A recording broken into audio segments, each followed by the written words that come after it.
wow, this is unbeatable. Why is Na in the game? But now I'm feeling like, oh, it makes sense that Na's in the game, but the other things are not necessarily as dangerous as they... Now Raptor is the one that's coming around, finds the Vault Breaker onto Delight. Henna moving on up here, and now there's the Dark Binding. Oh dear. Over the wall goes Zeka, but he is going to get stunned up by the rocks. Still, Closer has to flash. The Black Shield a little late, so the stun comes through on Zeka. Closer survives, but pressure's still there. Is Raptor going to win the battle? That's all right. Snare does come through. Like your most useless ability. Yeah, you don't use that at all. It's like, oh, I want some stacks. That's the only reason. Yep. As Zeka is going to have some rocks thrown at him, but Closer is just going to be shackled and destroyed. That's one way to do it. Peanut just flashes in and presses the "you're going to get stunned unless you get out of this" button to your Raptor. I'm just going to be honest. I've seen people AFK for less. Yes, absolutely. Crash down here into the bottom lane as Henna tries to get into the mist, but he's so incredibly low. Duro's really tanky, though. He's durable, as it were. Remember, if you cast your minds back to what that list looked like, it's Lucid Canyon, 600 right now. Yeah. The Justice for Jungle is weak, certainly working out, as he does have to flash away from the Seismic Shove, but otherwise very clean. Speaking of which, this is Doran doing some Doran things. Unfortunately, just getting ganked towards his top lane, as Clear was tanking up this turret for quite some time. Zeka comes on over with a big one at the ready. I don't think they're going to be able to answer this, even though the health bars are somewhat low. Who've just never seen the old map. Yeah. Yeah, or the old cursor. That's the biggest travesty. Yeah, it is the biggest travesty. As oh man, Doran manages to find it! One of the big Doran moments coming on in here as the Soul Shackles comes down, and Peanut just wanders past as the Na pops like a balloon. No, if you catch up in levels, you get a ton of souls, and yeah, sure, but it takes some time, and this fight, Engage comes in. Yeah, Hook gonna come on through there as Delight didn't manage to get the Aftershock active. That means that he goes down extraordinarily quickly. He's going to have to go back. And this Drake should belong to FearX as the binding does come on in, but the smite is going to be there as Raptor was in range for it. And where he can get something done as Delight parks himself in the Tri-Brush. See whether anyone is going to come up there and try and contest as, oh dear. Delight might be in trouble. Cease and Desist comes down, and yes, that is the kill onto the Rel. But now Viper's found Henna, and he just assassinates him. And now Duro finds himself on the wrong side of this. How is Viper so incredibly strong already in this game?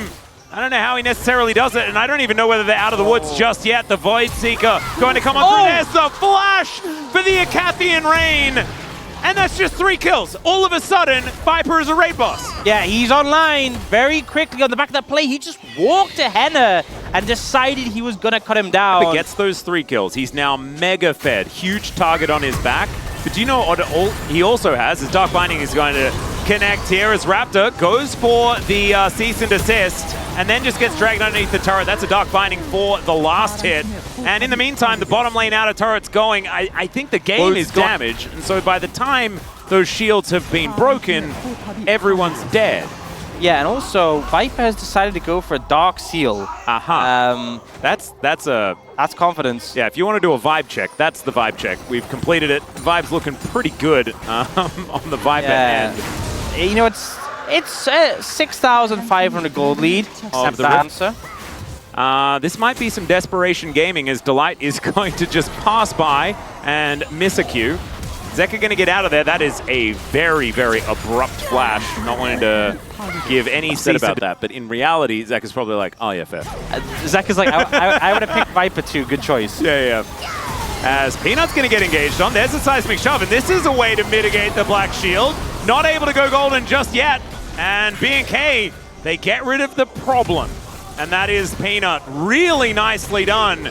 And that's another way to do it. It's either give him an impossible decision or just kill him before he can press the button. It was a good solution. He is losing so much from a combo, so getting that there was key. Yeah, why not? You have such a fast Baron. Yeah, let's just go and do Baron. Raptor moving on in. They're looking for the turn, though, as we can see. There's the flash cube. Zeka comes on over. Duro is going to find the depth charge. I believe he did anyway. No, he didn't. Actually didn't press the button. Looked like he turned around and went for it. Oh, Doran's there. Yeah, Doran looking for the angle. Finds the W. Duro already being taken down so incredibly low. Delight getting taken low himself, though. He will be going down.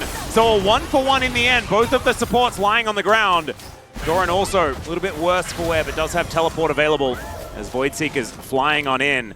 And BNK, I feel like they are finding more. So, decent way to make that an even trade in terms of kills. Did this just happen? Wow. I guess that just happened. You know, that might have happened when we're looking at the replay. Yeah. Or, Well, that happened as well. or we might have just blinked and missed it, you know? Indeed. We just blinked and missed that one as well. That happened immediately afterwards. Oh, is Raptor dead? Yeah, I guess I blinked again. Yeah, well, I mean, that's on you, Orcs. You need to see on higher FPS, I think. Stop with this blinking. Yeah. Yeah, they're going to take the Baron now, and I was just saying that, BNK, they're finding some of these fights. It's the game's in trouble now. Yeah, it's now a 6-0 Viper. Yes. Do you know what? There have been a lot of peanut POGs. There have been a few not Viper POGs, and I think maybe Viper has taken that personally. Yeah, I remember the T1 series. Viper, we wanted to give it to him every game, but we couldn't. He was so consistently... And he did do a very good job. He hit the Q that time. Yeah, so I'm sorry, Viper. We'll just have to vote for someone else. There is something severely satisfying, and yeah, I mean, the damage dealt numbers definitely satisfying themselves. But a fed Kai'Sa just pressing Q and a whole wave getting wiped out just feels good, man. Oh, especially with the Shiv. Yeah. Oh, it's so OP. Yeah, it feels so, so nice. Dopamine overpowered. Something I don't think is talked about enough, but some champions feel good because of the gratification. You know? It's not all about how strong the champion is. It's about how it feels to play, 100%. Yeah. I agree with you. I think Diana was that for me. It just felt great. Mine is, you know when you finish off a turret with plates on it, the satchel, that you get passive like just my, feels and like so the noise of all the coins. Oh, Viper's fought. Yeah, that rocket pretty good too, but Viper is going to get a big old shield. Got the black shield there as well, and now the Gnar goes in and just pops. Oh god, he just does too much damage. BNK thought they found a window. They did not. They found the end of their nexus. The flash forward. Doran's going all out indeed. It's a double, make it a triple for Zeka. They are done with this game. 26 minutes. And Hanwha Esports will cruise towards match point in this best of 3. Super strong performance, and Viper getting all those kills with the black shield to back him up just doesn't look balanced. No.